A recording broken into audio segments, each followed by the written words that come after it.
From past history of this school, you would have been able to predict that of those 6th graders who graduated from this school, only 25% would have graduated from high school. And of that 25%, almost no one would have gone on to college. But thanks to Mr. Lang and the support he and the community provided, 48 out of 52 of those students graduated from high school, and of that 48, 40 went on to college.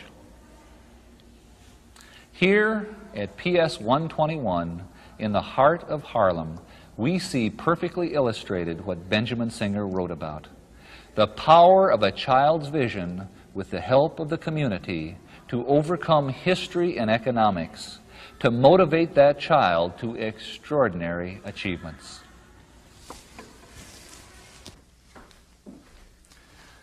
So, when we ask our children, what are you going to be when you grow up? We are helping them to think about something that is very important. Never treat their answers as trivial, even if they change their mind every week. We listen to show our children that their dreams of the future are significant, and our interest in their dreams builds their confidence and ability to shape their own future. For nations, for children, we see the same pattern, the same power, the power of vision.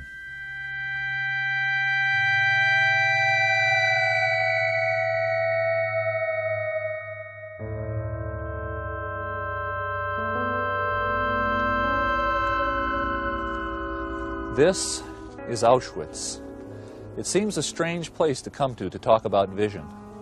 During World War II, millions of people, mostly Jews, but Poles and Russians and Gypsies too, were put to death in camps like this.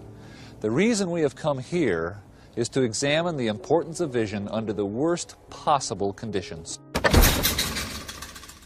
It was here that the third scholar who influenced me made his discoveries.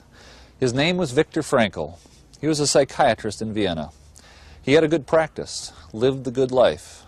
He was Jewish. When World War II broke out, he was rounded up by the Nazis along with thousands of others and brought in freight cars to this hell on earth. When he arrived, Frankl set 3 goals for himself. 1, to survive. 2, to use his medical skills and help where he could. And 3, to try and learn something. Imagine that, to try and learn something amidst the Holocaust. Well, Frankl succeeded in all 3 of his goals. And after the war, he went back to Vienna and wrote his now classic book, Man's Search for Meaning, in which he illuminated what he learned. In his book, Frankl acknowledged that the majority of prisoners were executed soon after they arrived. What Frankl focused on in his writings were those who, like himself, were instead put to work under the most horrible of conditions. Millions died. Yet among those who survived, Viktor Frankl found a common thread, a trait essential to their survival. All of those who made it through had something significant yet to do in their future. Let me repeat that.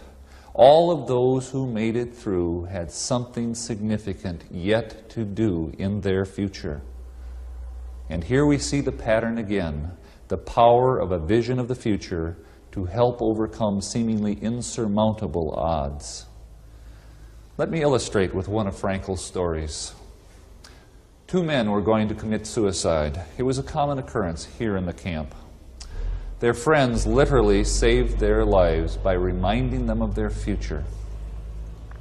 For the one, it was his child whom he adored and who was waiting for him in a foreign country. For the other, it was a thing, not a person. This man was a scientist and had written a series of books which still needed to be finished. His work could not be done by anyone else. And once they were reminded of their responsibilities to their future, they accepted it and were empowered to continue and survive. It worked for Frankl, too. He writes, "Almost in tears from pain, I kept thinking of the endless little problems of our miserable life. What would there be to eat tonight? If a piece of sausage came as an extra ration, should I exchange it for a piece of bread? Should I trade my last cigarette? which was left from a bonus I received a fortnight ago for a bowl of soup. How could I get a piece of wire to replace the fragment which served as one of my shoelaces? Who could help me to obtain work in camp instead of undertaking this horribly long daily march? I became disgusted with the state of affairs which compelled me daily and hourly to think of only such trivial things. I forced my thoughts to turn to another subject. Suddenly I saw myself standing on the platform of a well-lit, warm and pleasant lecture room. In front of me sat an attentive audience on comfortable upholstered chairs. I was giving a lecture on the psychology of the concentration camp. By this method, I succeeded somehow in rising above the situation, above the suffering of the moment, and he observed them as if they were now of the past. Frankl's message is clear. It is essential for you, for me, to have something significant yet to do, to have a positive vision of our future, because that is what gives meaning to life. Frankl wrote, "It is a peculiarity of man that he can only live by looking to the future.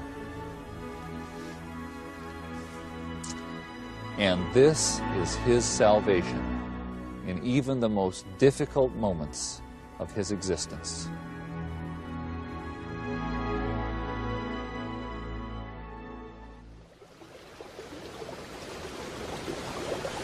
We have come here to share a metaphor. You see, in our lives, we all have rivers to cross. On the other shore is our future. Sometimes the river is calm and the crossing is easy, but other times the river is turbulent, full of unpredictability. Too often during these turbulent times, we try to cross the river just by jumping in and starting to swim. We find ourselves swept away in the current, washed downstream. We hope that where we end up on the other side will be good enough. But there is a better way to cross the river, have a vision of our future.